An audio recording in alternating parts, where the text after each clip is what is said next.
an economic war, a test of sovereignty, and a secret playbook forged in the fire of a nation's looming crisis. In early 2025, as the United States prepared to launch an economic blitzkrieg against its closest ally, a battle of ideas was raging in Ottawa.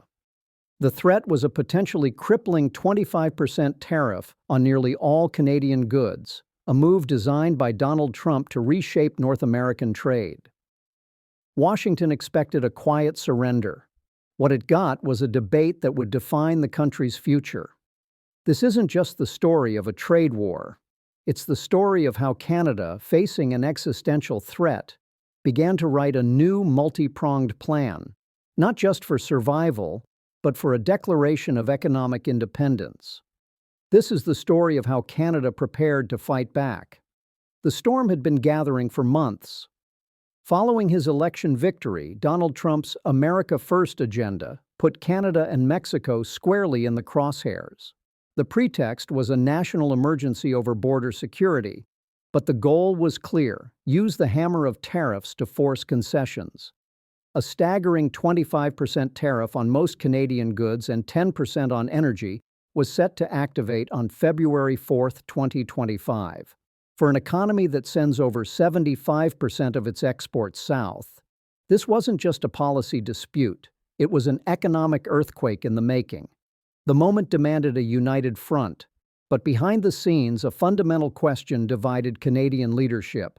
How do you face down an aggressive and unpredictable America? The Trudeau government projected calm resolve, having stared down Trump's tariffs once before in 2018. But 2025 was different. The scale of the threat was exponentially larger. This intense pressure cooker became a public laboratory for Canada's retaliation strategy. Because out of this crisis, a new playbook was about to be written. In Ottawa, the debate over strategy was fierce. Deputy Prime Minister and Finance Minister Chrystia Freeland, the seasoned negotiator who went toe-to-toe with Trump's team during the NAFTA renegotiation, argued that Canada needed to prepare for the worst. Her public statement suggested a belief that weakness in a negotiation with Donald Trump is fatal. You must project strength and have painful counterpunches ready. On December 16, 2024, Freeland resigned, citing disagreements with Prime Minister Justin Trudeau on the path forward and emphasizing the need to take the threat of aggressive economic nationalism from the U.S. extremely seriously. The Trudeau government, for its part, tried to de-escalate, hoping diplomacy could cool the temperature. But as the deadline loomed, the public mood hardened. The government began preparing for economic war. It was in this chaotic crucible that the first prong of Canada's secret retaliation plan was forged. No longer bound by a single government position, the national conversation exploded with ideas. Experts and politicians began to openly debate a new, more aggressive Canadian foreign policy. The core idea, building on the 2018 response, was a list of retaliatory tariffs on American goods. But this wasn't a blunt instrument. It was a list designed for surgical political pain. It became a hit list targeting the economic heart of Trump's political base. Think Florida oranges, Wisconsin dairy, and Kentucky bourbon. The logic was clear: create maximum anxiety for American exporters and turn them into a lobbying force against the White House. As Freeland said, being smart means retaliating where it hurts. It was a move beyond simple dollar-for-dollar retaliation and into the realm of political psychological warfare. Even conservative opposition leader Pierre Poilievre agreed, stating that any retaliation had to be pinpoint and surgical. This publicly debated strategy became the first component of a new, multifaceted Canadian defense. A secret plan was taking shape, not in a locked room, but in the open arena of a political contest born from crisis. As Canada's political world debated tactics, the clock in Washington kept ticking. The February 4th tariff deadline passed, and the largest trade war in the history of the two nations began.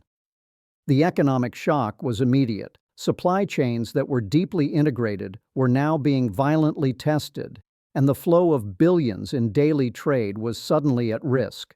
Prime Minister Trudeau's government rolled out the initial countermeasures, a $30 billion first wave of a planned $155 billion retaliation package.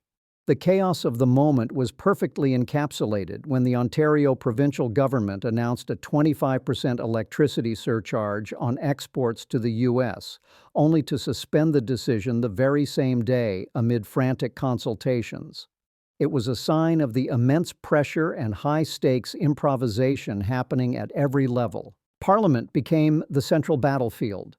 The Conservative opposition, led by Pierre Poilievre, attacked the government's strategy, arguing it would only inflict more pain on Canadians. The debate wasn't just about economics. It became a question of national identity. Was Canada a sovereign nation willing to fight for its interests, or should it bow to American pressure?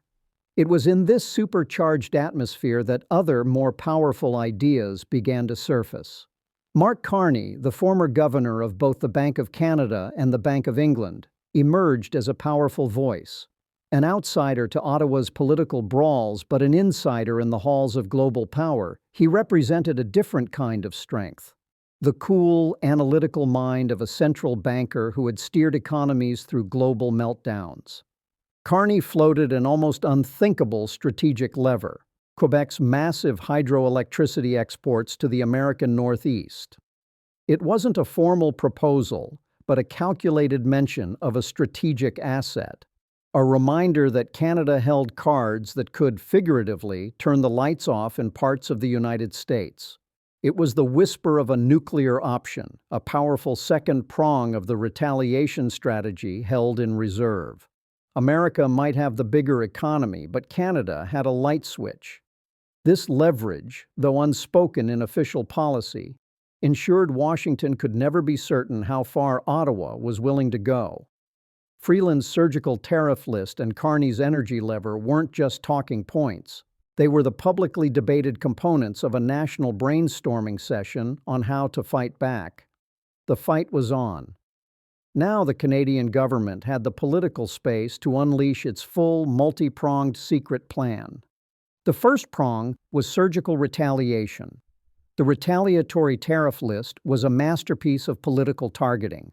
Every single product was chosen not just for its dollar value, but for its political impact.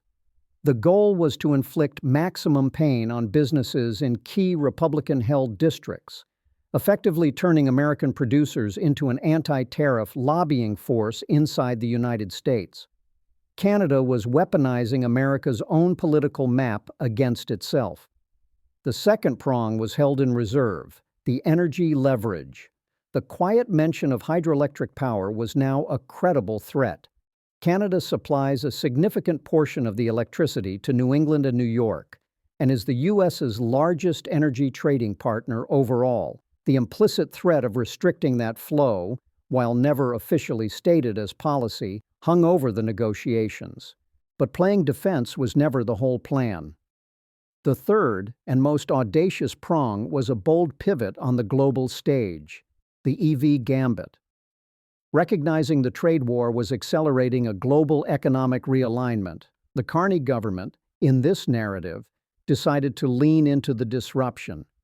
In a move that would have infuriated Washington, the strategy involved courting investment from China in the electric vehicle sector, including a hypothetical deal to allow thousands of Chinese-made EVs into the Canadian market at a low tariff rate. The logic would be counterintuitive but brilliant. While the U.S. focused on protecting its legacy auto industry, Canada would use the crisis to leapfrog into the future. By welcoming Chinese investment, Canada would signal that its industrial policy would no longer be dictated by Washington's priorities. It would be a declaration that if the U.S. was closing a door, Canada would open new ones. Such a move would be seen as a betrayal in Washington, risking even harsher tariffs, but it would be the price of building a future not solely dependent on the American market. This leads to the fourth and final prong, the intellectual core of the entire strategy: the new economic doctrine. Throughout early 2026, the governor of the Bank of Canada, Tiff Macklem, delivered a series of landmark speeches that reframed Canada's economic reality. He stated that the fundamental nature of the Canada-US relationship might be changed forever, describing American protectionism as a structural force, not a temporary phase. His speeches laid out a stark choice. Canada could, in his words, be victims of US tariffs, or it could lean into structural change, expand our internal market, diversify our trade, embrace new technology, and raise our productivity. This was the intellectual foundation for the entire strategy. The pain of the tariffs was not something to be avoided, but something to be harnessed. The trade war was a brutal but necessary wake-up call that Canada's over-reliance on the United States had become a strategic vulnerability. The secret plan, therefore, was never just about tariffs and threats. The true plan was to use the crisis as a catalyst to force a decade's worth of economic diversification into just a few years. The trade war of 2025 was a defining moment.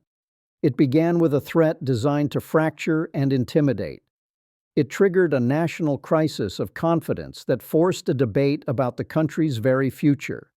What started as a desperate defense evolved into a sophisticated multi-front campaign. It was a war fought not only with retaliatory tariffs guided to inflict political pain, but with the silent leverage of energy, the bold gambit of new global partnerships, and the intellectual rigor of a new economic doctrine. The narrative Washington expected was of a smaller partner buckling under pressure. The story they got was one of unexpected resilience and strategic audacity. In the end, Canada's secret retaliation plan was never a single document locked in a safe. It was the messy, chaotic, and ultimately determined process of a nation remaking itself under duress. It was the surgical tariff lists, the threat of an energy cutoff, the risky pivot to new markets, and the sober acceptance that the world had fundamentally changed. This was never just about surviving a trade war. It was about a country deciding, under the most intense pressure imaginable, to take control of its own destiny.